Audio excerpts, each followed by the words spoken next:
Dejon thought he was so smart and calculated, playing with these bombshells, being an attention whore, then switching up on them, being rude, insulting them, and pulling the good old My Meg card. He's been playing this My Meg card to stick with Meg because Meg is endgame, but he's been biding his time for his Playboy storyline for Casa Amor, and I knew it. I absolutely knew it. He was biding his time for Casa Amor. He was saving face, using Meg for the good PR. Meg is going to be his endgame, but really and truly, he lives for male validation. He wants to be the playboy in the villa. He wants to score the lad points. He wants to outdo Harry. He's always talking about, oh, other people are just looking for their 5 minutes of fame.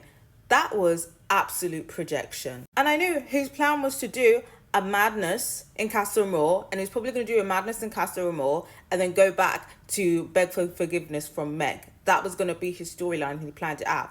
And as soon as he gets to Casa Amor, he starts joking about, oh, I had a dream and Meg told me I have to kiss every single girl in this villa.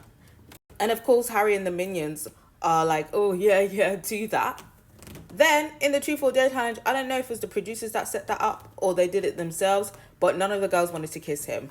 None of the girls wanted to kiss him. The only kissing we saw is when he had to choose somebody to kiss. But all of the girls seem to be avoiding him like the plague, as they should, because why waste time?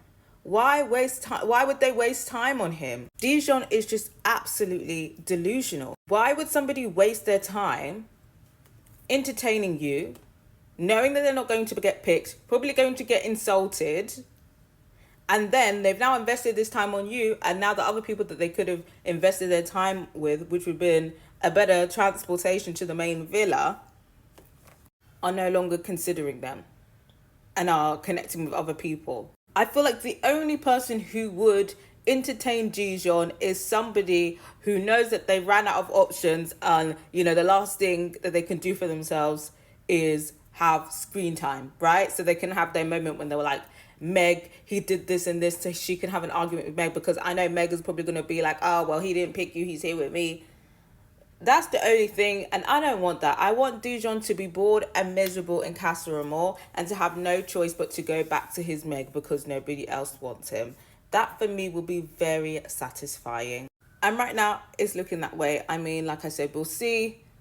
Like I said, people are trying to get the transportation to the main villa. So who knows what these girls will do. Maybe one of them might try it with Dejon.